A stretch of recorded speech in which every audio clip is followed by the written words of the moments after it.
नमस्कार। मैं Mahavir Singh, associate professor, government Lohia college Churu, सभी बीकॉम फर्स्ट ईयर के स्टूडेंट्स का स्वागत करता हूं। प्रिय विद्यार्थियों,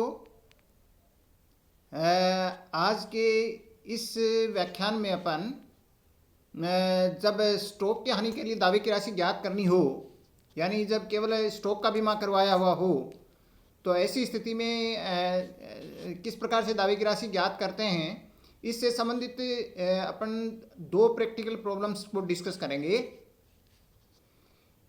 यहाँ पर ये ध्यान रखने की बात है कि इसमें मुख्य रूप से एक ऐसी प्रॉब्लम होती है जिसके अंदर चारों जो पॉइंट्स हैं आपके, उनको कवर करते हुए एक प्रॉब्लम हो, जिसमें जीपी रेट आपको कैलकुलेट करनी हो, जिसमें एस्टिमेटेड जो टोटल स्टॉक है डेट ऑफ फायर को वो ज्ञात करना हो, और लॉस ऑफ स्टॉक यानी नष्ट हुए माल का मूल्य ज्ञात करना हो, और दावे की राशि यानी अमाउंट ऑफ क्लेम ज्ञात करना हो।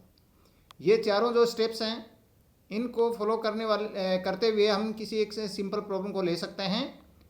और मान लीजिए उस प्रॉब्लम में एक एक्स्ट्रा बात ये भी दी हुई हो कि उस व्यापार की ये परंपरा रही है कि उस पर कॉस्टलेस 10% 5% इवेल्युएशन किया जाता है स्टॉक का, यानी लागत से कम पर मूल्यांकन किया जाता हो।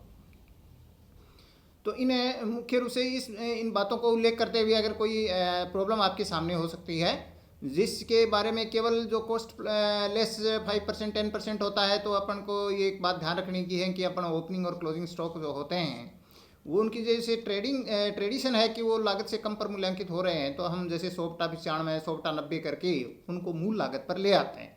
बस इतनी सी बात इसमें ध्यान रखनी है, बाकी चारों स्टेप्स को आपको फॉलो करना है।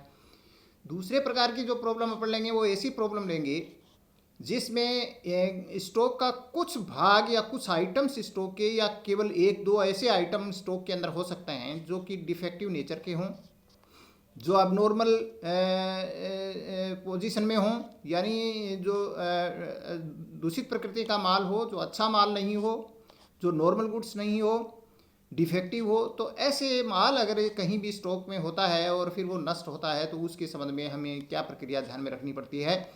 तो एक इस प्रकार का क्वेश्चन इसमें हो सकता है। तो आप इसको देखते ही जो आपके सामने प्रॉब्लम आती है, तो आप ये देख लेना कि इनमें दोनों में से कौन सी प्रकार की आपकी प्रॉब्लम है। तो हम ये लेते हैं, जैसे आपको ध्यान है कि ये सामने आपके जो है वो क्वेश्चन है। इसमें डेट ऑफ फायर 10 अक्टूबर 2017 को आग लगती है किसी गोदाम में। प्रयास करके फायर ब्रिगेड बुला करके सेल्वेज स्टॉक कर लिया गया, 12,400 रुपये का माल बचा लिया गया। जो बीमित स्टॉक था, स्टॉक का जो बीमा लिया हुआ था वो 50,000 रुपये का था। स्टॉक का जो वैल्यूएशन है वो कॉस्टलेस 10% पर होता रहा है, ये उसकी ट्रेडिशन है।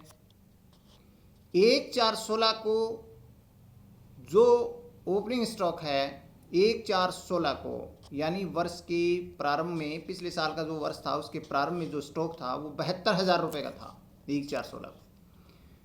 परचेजेस लेस रिटर्न्स जो है वो 2016-17 में, इसका मतलब वर्ष इसका शुरू होता है 1/4 से और वर्ष समाप्त होता है 31/3 को।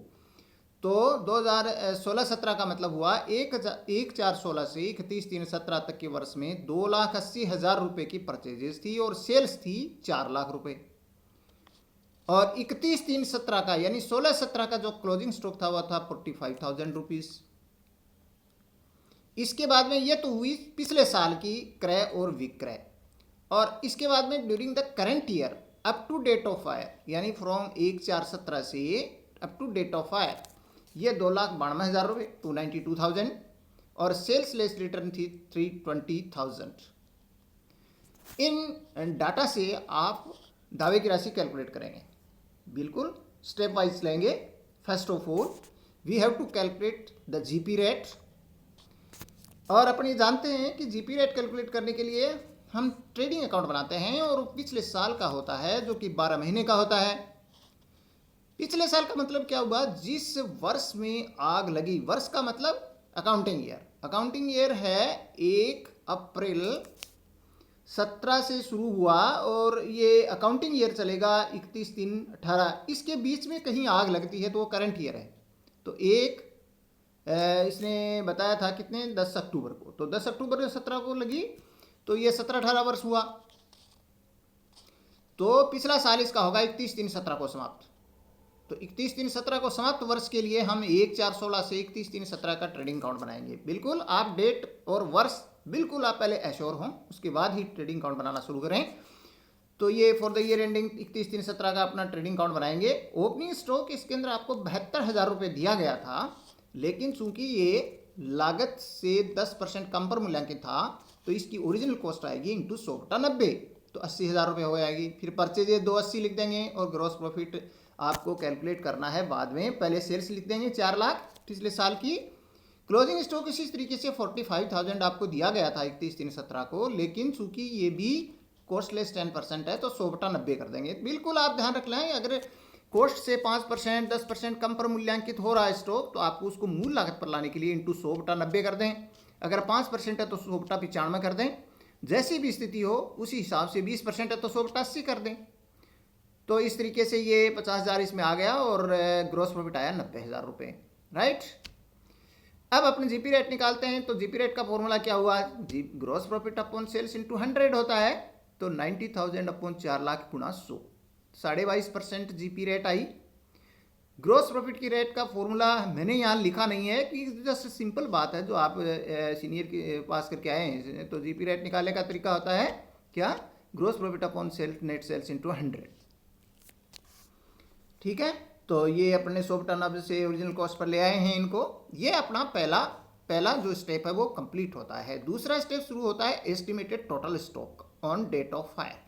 आग लगने की तारीख का जो अंतिम स्टॉक था, आग लगने से तुरंत पूर्व, वो स्टॉक में कितना माल था। तो इस स्टॉक को पता लगाने के लिए हम चालू वर्ष का ट्रेडिंग अकाउंट बनाते हैं। और चालू वर्ष का ट्रेडिंग अकाउंट कहाँ तक का बनाते हैं, वर्ष के शुरू से लेकर आग लगने की तिथि तक का। इसलिए ये चूंकि वर्ष के बीच में कहीं बनता है तो इसको हम मेमोरेंडम ट्रेडिंग अकाउंट करते हैं। पूरे 12 महीने का नहीं है, वास्तविक नहीं है, तो इसलिए इसको हम क्या करेंगे, मेमोरेंडम ट्रेडिंग अकाउंट नाम देते हैं। तो मेमोरेंडम ट्रेडिंग अकाउंट में आपको सीधी सी बात है कि हम 12 महीने की फिगर न लेकर के हम डेट ऑफ फायर तक की फिगर लेते हैं।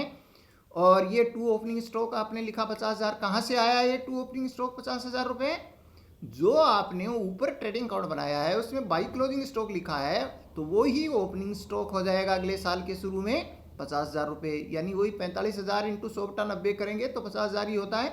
तो वो 50,000 आपने जो क्लोजिंग स्टॉक था ये ओपनिंग स्टॉक हो गया। परचेजेज आपको दी गई है 2,92,000 रुपये और सेल्स आपको दी गई है 3,20,000 रुपये। और क्लोजिंग स्टॉक हम पता लगाएंगे, लेकिन ग्रॉस प्रॉफिट हम पता लगा सकते हैं। तो टू ग्रॉस प्रॉफिट आप क्या लिखेंगे, ग्रॉस प्रॉफिट अपन लिखेंगे जो सेल्स आपके दाईं साइड में लिखी हुई है 3,20,000 रुपये इंटू पॉइंट नंबर 1 से जो जीपी रेट निकाली है, यानी सेल्स को जब हम जीपी रेट से गुणा करते हैं तो ग्रॉस प्रॉफिट आता है। बिल्कुल, जब हम ग्रॉस प्रॉफिट में सेल्स का भाग देते हैं और 100 से गुणा करते हैं तो हमने जीपी रेट आती है, और जब जीपी रेट को सेल्स से मल्टीप्लाई करेंगे तो ग्रॉस प्रॉफिट आ जाएगा। ये 72,000 रुपये का ग्रॉस प्रॉफिट आएगा। और अब इसका जो अंतर है बैलेंसिंग फिगर से वो हम निकाल लेंगे, और वो 94,000 रुपये जो है वो क्लोजिंग स्टॉक आएगा। ये एस्टिमेटेड क्लोजिंग स्टॉक होगा जो कि हम बैलेंसिंग फिगर से कैलकुलेट कर लेंगे, और इस 94,000 रुपये को हम एस्टिमेटेड स्टॉक कहेंगे। इस खाते का अंतर ही टोटल एस्टिमेटेड स्टॉक होता है, ठीक है। सेकेंड नंबर पॉइंट अपना पूरा हुआ। तीसरे point upon loss of stock निकालते हैं। लॉस ऑफ स्टॉक के लिए क्या होता है कि जो आपने पॉइंट नंबर 2 में जो स्टॉक टोटल स्टॉक था आग लगने से पहले, उसमें से जो बचा लिया वो माइनस कर देते हैं, बाकी नष्ट हो गया। तो ऐसी स्थिति में 94,000 में से 12,400 घटाया तो 81,600 रुपीज़ का जो है वो एक्चुअल में लॉस ऑफ स्टॉक हुआ, माल नष्ट हुआ। और चौथा स्टॉप है जो स्टेप है वो हमारा है अमाउंट ऑफ क्लेम। दावे की राशि निकालने के लिए हमने जब क्वेश्चन में बीमित राशि बता दी गई हो, जब बीमित राशि अमाउंट इंश्योर्ड आपको दे दी गई हो स्टॉक की, तो हम ऊपर लिखते हैं अमाउंट इंश्योर्ड अपॉन नीचे लिखते हैं टोटल एस्टिमेटेड स्टॉक इनटू नष्ट हुए माल का मूल्य।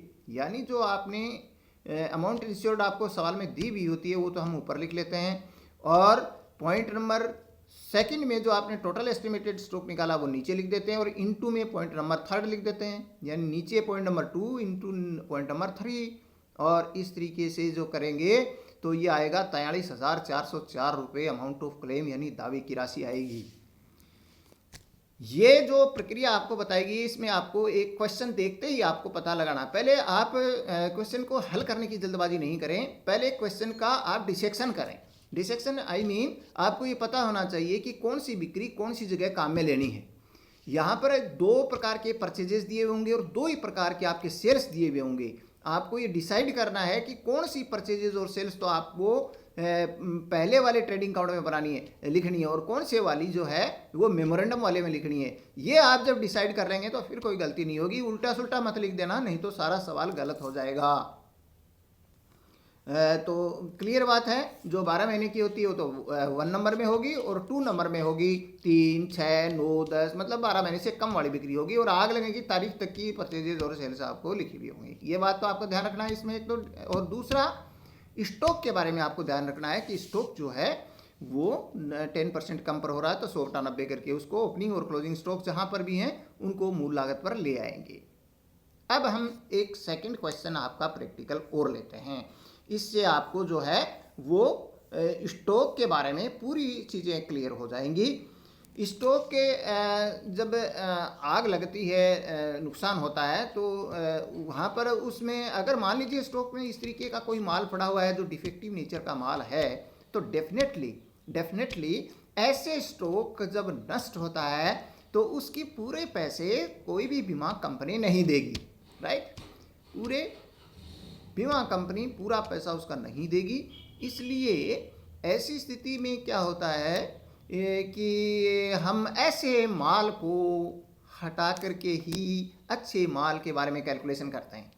यानी कहने का अभिप्राय है कि इस माल को हम, ये मान लीजिए कि वो माल था ही नहीं, न तो खरीदा गया था और न ही वो किसी स्टॉक में शामिल था, न ही जब बेचा मान लो उसमें से कुछ आधा अधूरा बेच दिया गया भी हो, तो जहाँ उस बिक्री में वो शामिल हो गया उस बिक्री में से भी उसको अलग कर देते हैं जैसे कि उसका बिक्री हुई ही नहीं।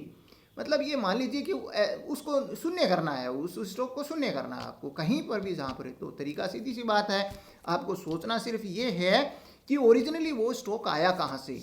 मान लीजिए वो पिछले साल का जब आप ट्रेडिंग अकाउंट बना रहे हैं तो उस पिछले साल की अगर में परचेजेज किया हुआ है तो पिछले साल की परचेजेज में से सबसे पहले माइनस करना है।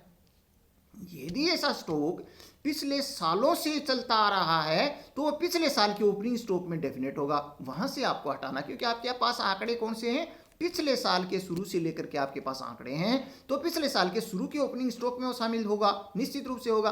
तो आप पहले ओरिजिन पर जाइए कि उसका ओरिजिन कहाँ है, आप उस ओरिजिन में से आपको माइनस करना है। यदि वो ऑलरेडी ऐसे स्टॉक को अपलिखित कर दिया है, उसने राइट ऑफ कर दिया है, यानी वहां से हटा दिया है, तो फिर आपको करने की जरूरत नहीं होती है। और अगर उसने कम राइट ऑफ किया है तो बाकी बचे हुए को आप राइट ऑफ करेंगे। राइट ऑफ करने का मतलब वही है, वहां से उसको हटा दिया गया है।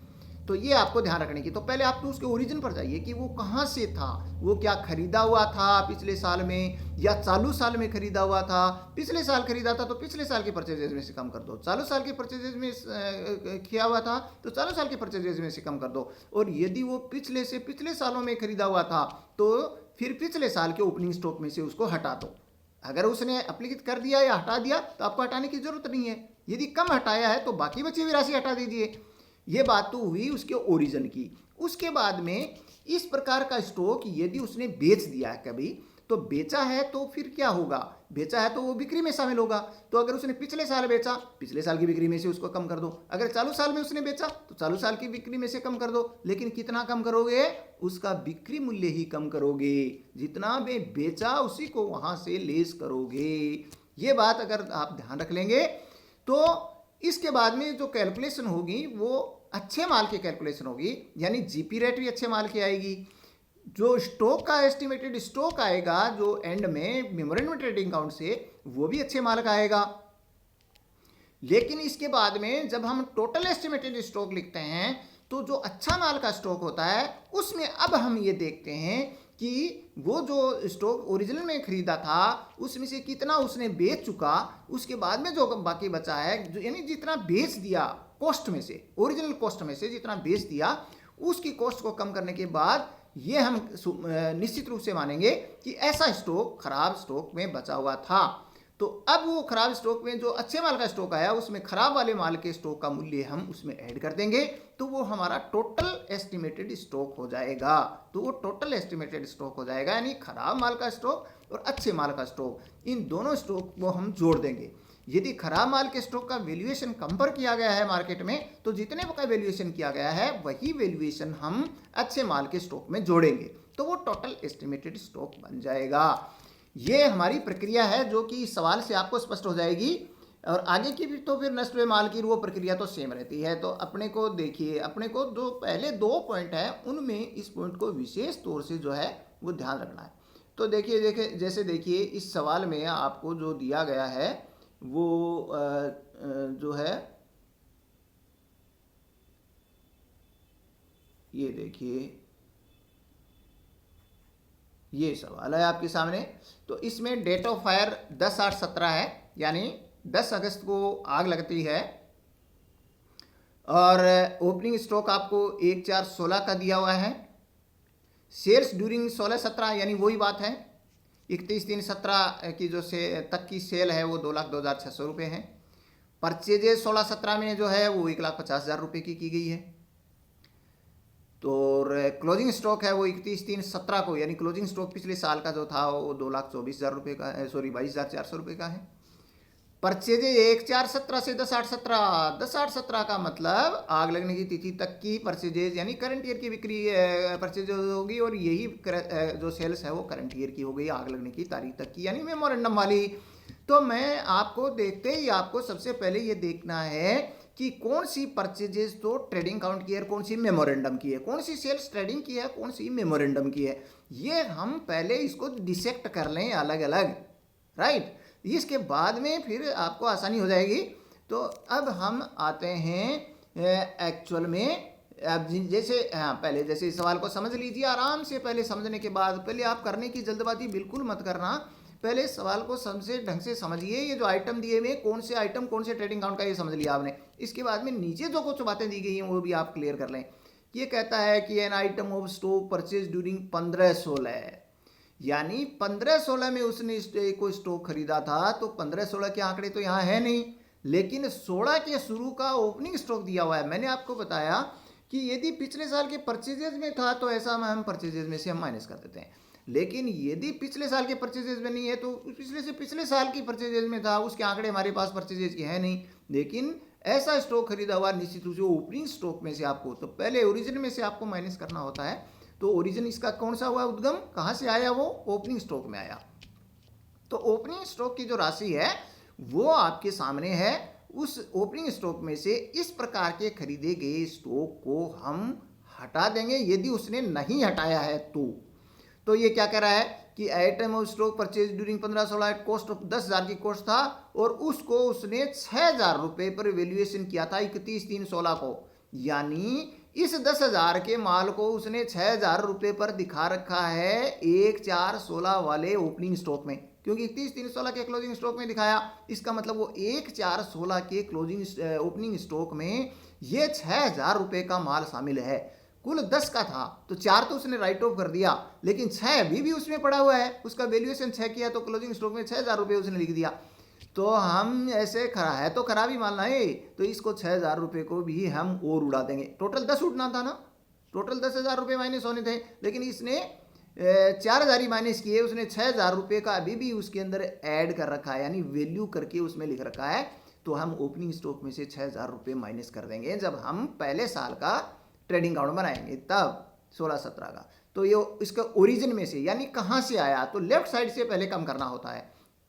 क्या वो स्टॉक में है तो स्टॉक से कम कर दो, अगर वो परचेजेज में है तो परचेजेज में से, यानी पहले लेफ्ट साइड देखते हैं, वहां से कम किया हमने। तो हम कितना कम करेंगे, 6,000 ही कम करेंगे, क्योंकि 4 तो पहले कम कर चुका हो। इसके बाद में फिर क्या कहता है कि half of this stock was sold in the year 16/17। अब कहता है इसका आधा स्टॉक उसने बेच दिया, आधा स्टॉक उसने बेच दिया।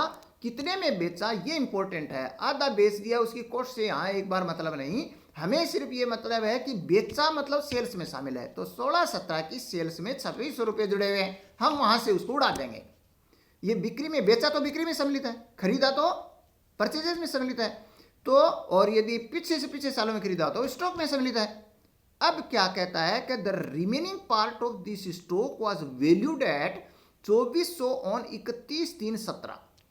अब जब पिछले साल का ट्रेडिंग अकाउंट बनाएंगे तो हमने एक और तो स्टॉक में कर दिया बाईं ओर, तो दाईं ओर हमने क्या किया कि बिक्री में शामिल था तो बिक्री 2600 घटा दी, और उसके बाद में 31/3/17 के क्लोजिंग स्टॉक में उसने क्या किया कि a part of this stock was valued at 2400, यानी 2400 रुपये का वैल्यूएशन किया उसने स्टॉक का, और वो उसमें 31/3/17 के स्टॉक में शामिल है, तो उड़ा दो 2400 को जितने का वैल्यूएशन करके भी, यानी खराब स्टॉक था वो जहां जितने रुपए में शामिल है उतने रुपए वहां से उड़ा देंगे। तो ये 2400 ही शामिल था, उसमें 2400 उड़ा दिया। ओपनिंग स्टॉक में से 6000 शामिल था, 6000 उड़ा दिया। बिक्री में 2400 रुपये शामिल था, 2600 रुपये शामिल था, 2600 रुपये उड़ा दिया। तो ये हम लेस कर देंगे। अब क्या है, ये कहानी तो हो जाएगी 2016-17 की, क्योंकि 16-17 की कहानी चल रही है, तो 16-17 के ट्रेडिंग अकाउंट में पिछले साल के ट्रेडिंग अकाउंट में एडजस्टमेंट करेंगे। इसके बाद में कहता है कि 1/4 of this original stock was sold in June 17। अब जून 17 आ जाता है करंट ईयर है, मेमोरेंडम वाला ट्रेडिंग अकाउंट। तो हम मेमोरेंडम वाले ट्रेडिंग अकाउंट के अंदर क्या किया कि जो पीछे से चलते आ रहा है जो स्टॉक, क्लोजिंग स्टॉक था वो ओपनिंग स्टॉक हो ही जाएगा, उसमें तो कोई बात ही नहीं है। और उसके बाद में वो चूंकि हटके ही होगा, ओपनिंग स्टॉक होगा वो, तो इसके बाद में जब इसकी सेल की इसने, तो 1/4 of this stock was sold, कितने में बेचा, 1400 रुपये, जितने में बेचा वो हम माइनस कर देंगे। तो किस में से, वो मेमोरेंडम ट्रेडिंग अकाउंट की सेल में से 1400 रुपये घटा देंगे, राइट। और इस प्रकार से ये हमारा टोटल कैलकुलेशन आ जाएगा। और फिर इसके बाद में ये कहता है remaining part of this stock was valued eight 60% of its original cost.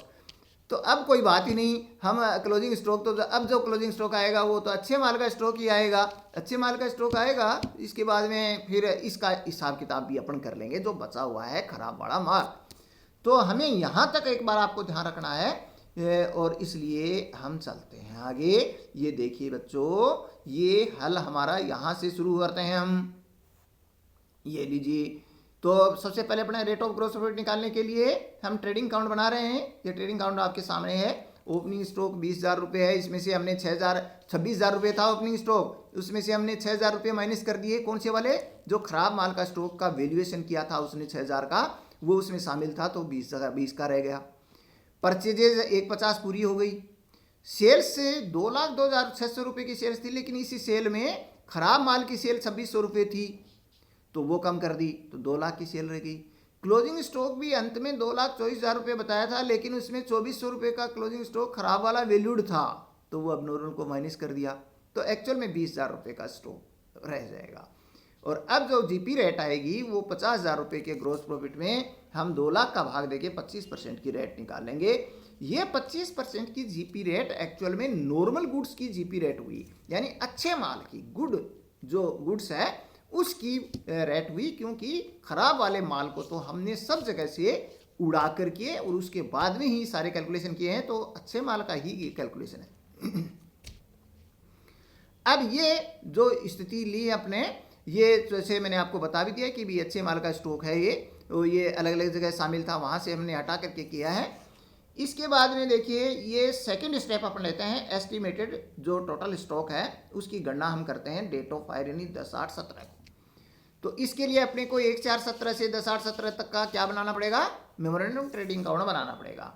तो मेमोरेंडम ट्रेडिंग अकाउंट जब हम बनाना पड़ेगा तो इसके अंदर ये जो क्रय और विक्रय ऊपर लिखे हुए थे हम पहले डिसाइड ही कर चुके हैं कि 10/8/17 तक की जितनी भी परचेजेज और सेल्स हैं वो इस मेमोरेंडम लिखनी है।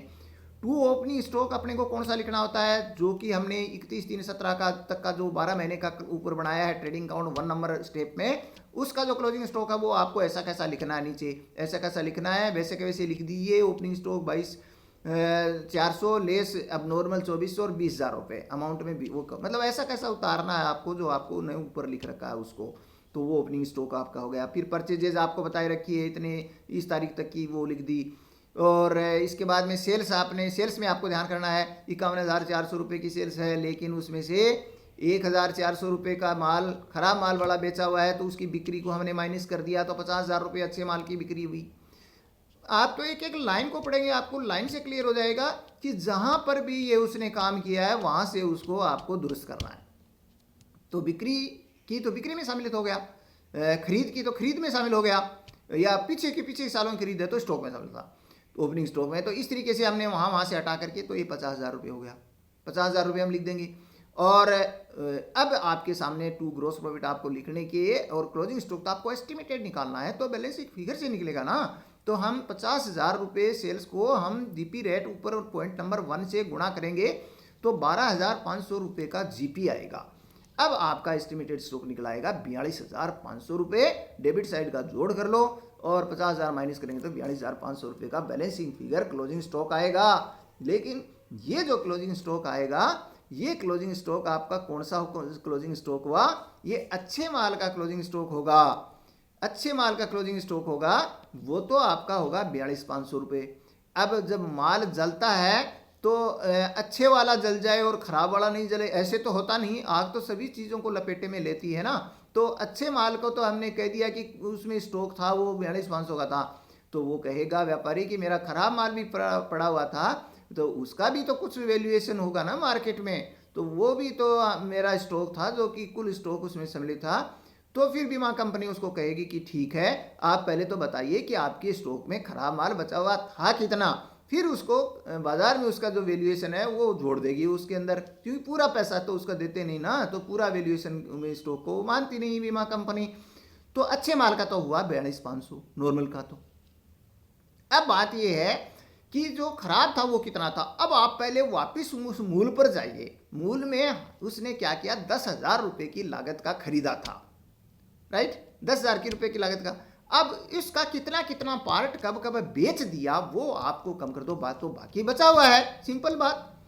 तो आधा तो उसने, वो कह रहा है कि उसने 16-17 में बेच दिया आधा, फिर चौथाई उसने 17-18 में जब चालू वर्ष में आग लगी उस साल में बेच दिया, तो आधा चौथाई बेच दिया, अब चौथाई और बच गया। यानी 10,000 की लागत का जो माल था उसमें से 3/4 तो बेच दिया उसने।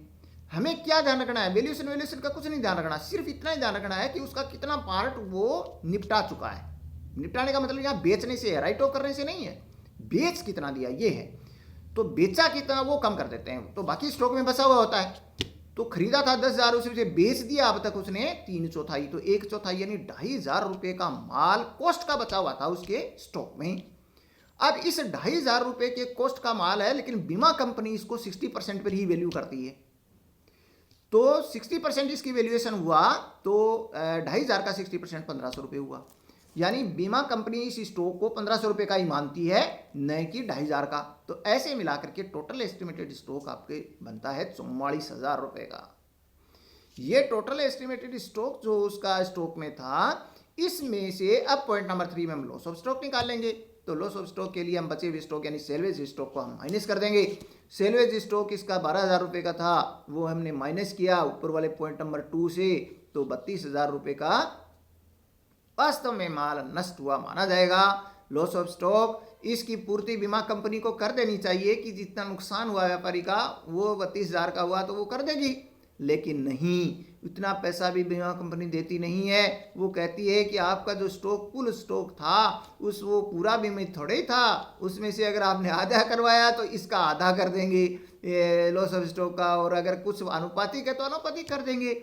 अब वो कहता है कि जैसे मान लीजिए कुल स्टॉक तो उसका 44,000 रुपये का था और बीमा इसने करा रखा है 30,000 रुपये के स्टॉक का ही, तो पूरा पैसा थोड़ी देगी नुकसान का, जितने का बीमा कराया है उतना हिस्से में जो आएगा वही देगी। तो इसलिए अगर कुल स्टॉक से बीमित स्टॉक की राशि कम होती है, ध्यान रखिए, अगर बीमित राशि दे रखी है और कुल एस्टिमेटेड स्टॉक से बीमित राशि कम होती है, तो ऐसी स्थिति में फॉर्मूला लगाते हैं अमाउंट इंश्योर्ड या insured stock, insured amount upon total estimated stock into loss of stock. तो ऊपर तो इंश्योर्ड अमाउंट आपको प्रश्न में दी भी होती है वो लेंगे, और नीचे पॉइंट नंबर 2 और इनटू पॉइंट नंबर 3। इस तरीके से जो कैलकुलेशन करेंगे तो 30/44 इंटू 32 आएगा और 21,818 रुपये अमाउंट ऑफ क्लेम आएगा, दावे की राशि आएगी 21,818। तो ये जो प्रक्रिया है, ये प्रक्रिया हमारी इस लॉस ऑफ स्टॉक के बारे में होती है। तो हमने ये दो क्वेश्चन जो मेजर क्वेश्चन जो इम्पोर्टेंट जो इसके एस्पेक्ट थे उनको हमने यहाँ पर डिस्कस कर लिया। आपको लॉस ऑफ स्टॉक के बारे में चारों स्टेप्स आपको फॉलो करनी है। कौन सी स्टेप में कौन से आइटम आएंगे, आपको कोई भी स्टेप ऊपर नीचे नहीं करनी है। जिस स्टेप के हिसाब से चल रही है उसी तरीके से आपको इसको कैलकुलेशन करना है। तो ये हम आज इस चैप्टर के इस भाग को यानी स्टॉक का जब बीमा होता है, insurance for loss of stock, ये हम यहाँ कंप्लीट करते हैं। आप बुक्स हमने शेयर किए हैं आपको पब्लिशर के साथ, सिलेबस के साथ जो रिकमेंडेड बुक्स हैं वो आपको नीचे लिखी हुई हैं।